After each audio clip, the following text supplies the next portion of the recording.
سلام حبات الغاليات على قلبي، نتمنى تكونوا بخير. على خير تشوف لا فيديو نتاعي لاول مره، متنساش دير لايك من تحت لا فيديو، اشترك في القناه وتفعل الجرس باش اي فيديو يتحط في القناه يوصلك انت الاولى باذن الله. نبداو على بركه الله، كلامنا بالصلاه والسلام على سيدنا محمد وعلى اله وصحبه اجمعين. اليوم حبات جيت نشارك معكم طريقتي في تحضير قلب اللوز بدون لبن، بدون حليب، بدون زيت، يجي كيما تاع المحلات. ويعني عن تجربه نتمنى. هنا حبة راح نطول نبداو في الوصفه تاعنا. راح نبداو بالشربات. الشربات تاعي واش نحتاج فيها 2 كيسان تاع سكر. انا هذا هو الكاس اللي كيلت به، يعني نكيل به كلش، التشيشه والسكر والسمن وماء الزهر. سما هذا هو الكاس اللي نكيل به.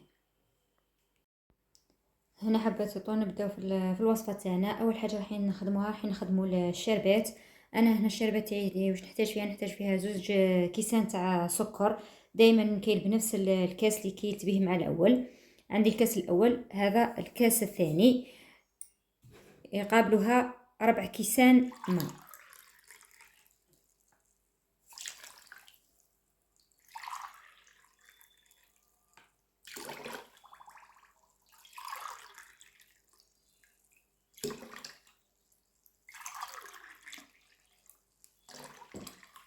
كما شفتوا درت 2 كيسان سكر قابلتها لي 4 تاع ماء. نخلطهم ونحطهم طيب لي الشربات نتاعي. انا دوك نحطها على النار ونجو نكملوا مع بعض. انا حطيت الشربات تاعي تغلي ودوك جيت نحضر معكم العجينه تاعنا تاع قلب اللوز. هنا انا دائما بنفس الكاس اللي كيلت به نحتاج منه 4 كيسان. البلاطو تاعي 26 على 37. دوك نوريه لكم. هز لي 4 كيسان من هذا.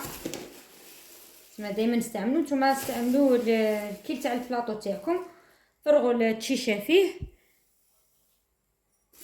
وشوفوا بدات تهز لكم من كاس.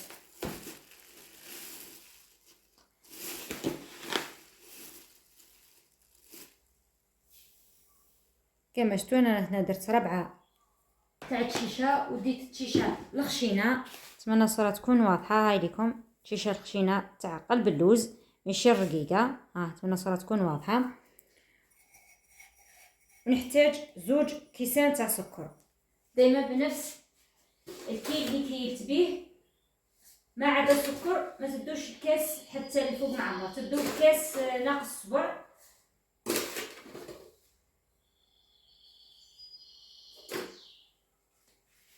هاوليكم كاس ناقص صبع. ندي 2 كيسان، كل تاع كاس ناقص اصبع.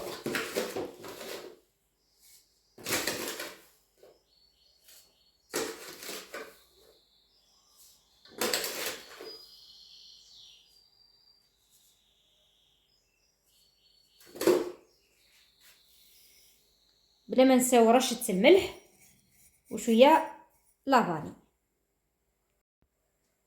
انا درت رشه من الملح ورشه من الفاني.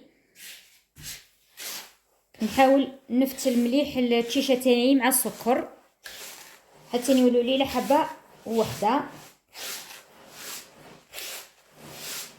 فكوهم مليح حتى تولي لكم حبه وحده. بهذه الطريقه كما راكم تلاحظوا. انا دوك نبقى نحك فيه مليح ونرجعوا نكملوا مع بعض. هنا لازم تحكوه مليح باش يدخل لكم السكر في التشيشه.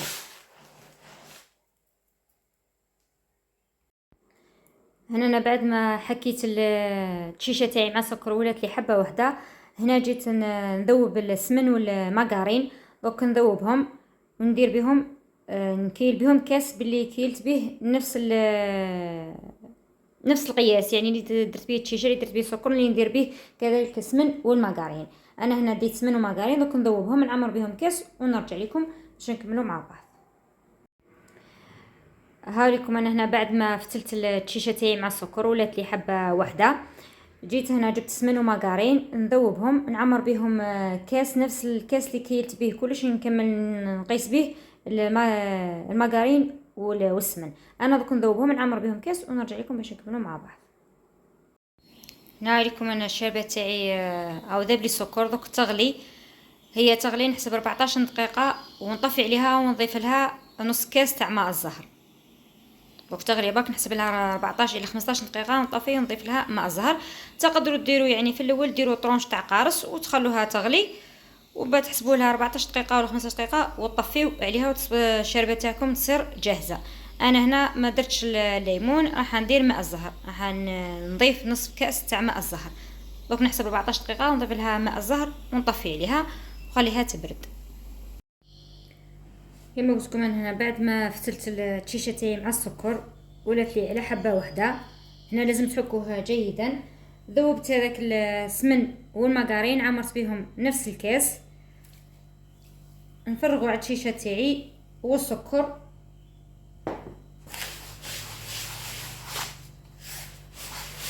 نعاود نخلط كل شيء مع بعض، وبعدها نضيف ماء وماء الزهر.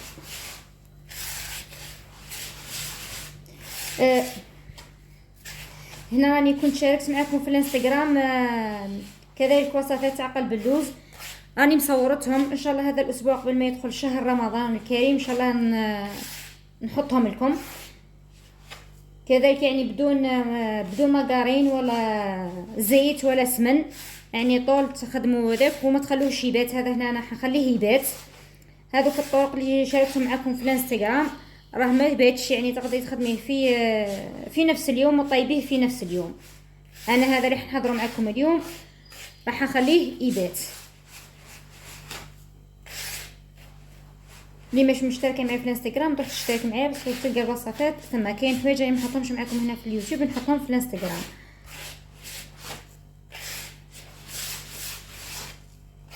هنا نحاول اني ندخل مليح سمن الماغارين تاعي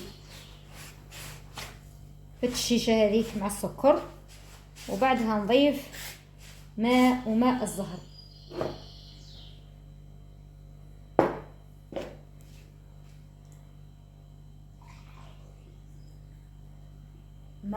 نضيف ماء الزهر باش نكمل به الكاس نتاعي. نتمنى الطريقه تكون مفهومه.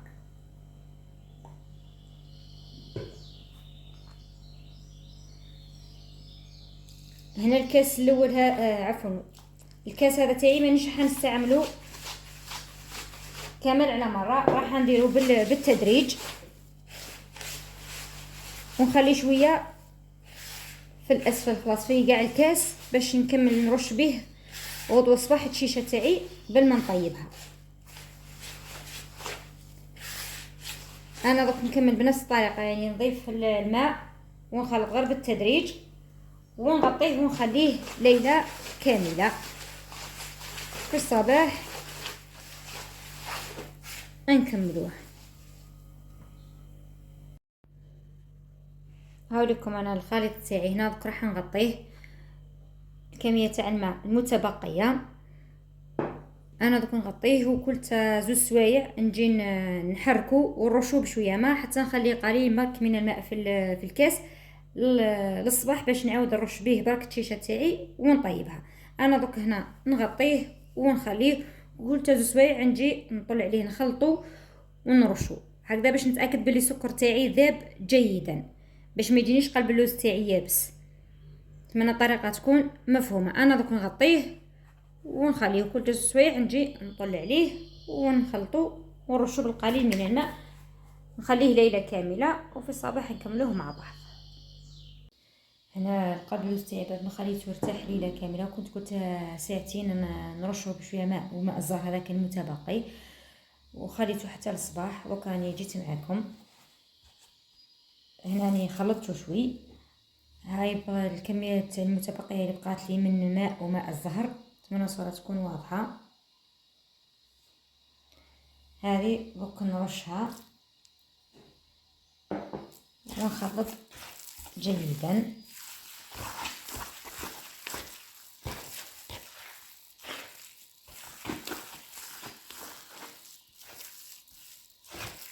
حاولوا انكم تهزوا كميه منه وتشوفوا اذا تشكل لكم كره وبقى يلزق ولا لا.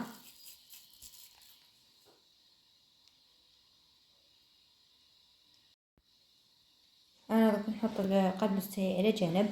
نجيب سمن ندهن به البلاطو تاعي تحبوا سمن تحبوا زيت. انا ندهنو بالسمن والمارغرين، ندهن البلاطو تاعي وبعدها نفرغ الخليط تاعي ليه.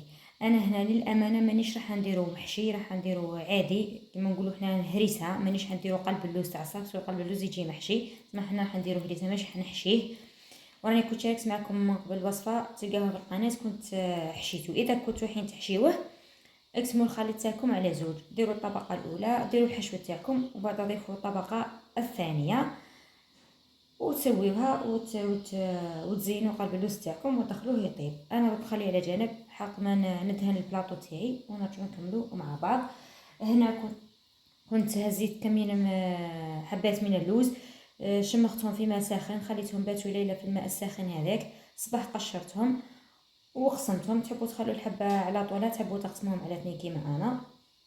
هنا الطريقه هذيك يعني تدبيره اللي تخلوهم ليله كامله في الماء وصباح تنقوهم باش قلل اللوزات تاعكم ما يتحرقوش كي تدخلوهم للفور، عكس كي ديروه طول سما كي تشمخوه مش حيتحرق، كي ما تشمخوش راح يتحرق لكم حبات اللوز نتاعكم. انا دوك ندهن البلاطو تاعي ونكملو مع بعض. هنا انا دهنت البلاطو تاعي بالسمن والمارغرين. دوكا نبدا نخلط في الخليط تاعي ونسويه ونرجع لكم.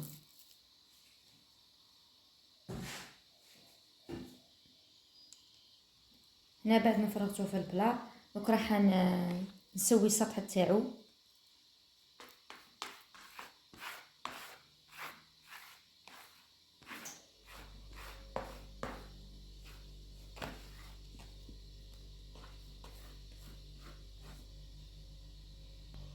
انا بعد ما درتو دوك نسوي له السطح تاعو، نسوي السطح جيدا وندهنو.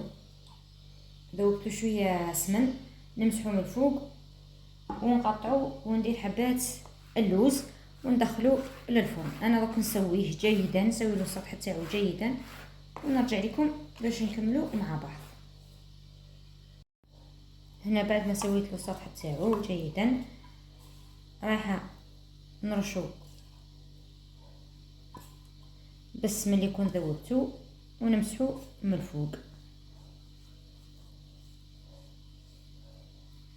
هكذا باش يجيني احمر من الفوق.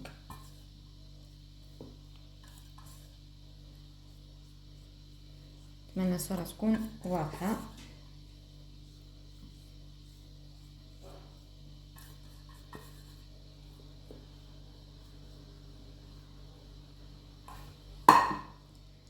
دوكا نجو للتقطيع نتاعو ونديرو حبات اللوز.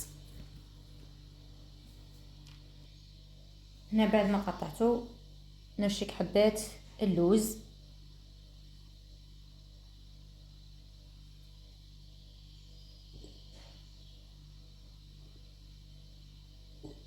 بنفس الطريقة حتى نكمل الحبات تاعي كامل وندخلو للفرن. انا دوك نكملهم وندخلو للفرن ونكملهم بعد مع بعض. هاو لكم قلب اللوز تاعي هذا وين خرجته من الفرن. نتمنى الصورة تكون واضحة. هنا الشربات تاعي جبتها من الثلاجة راهي باردة، قلب اللوز تاعي ساخن والشربات تاعي باردة. بسم الله نبدا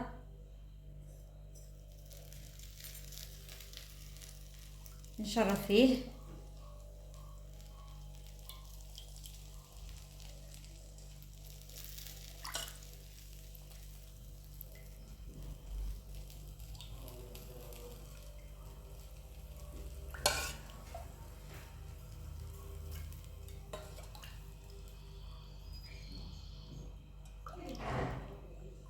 نتمنى الصورة تكون واضحة. راهو تلاحظوا كيفاش راهي يشرب الشربات.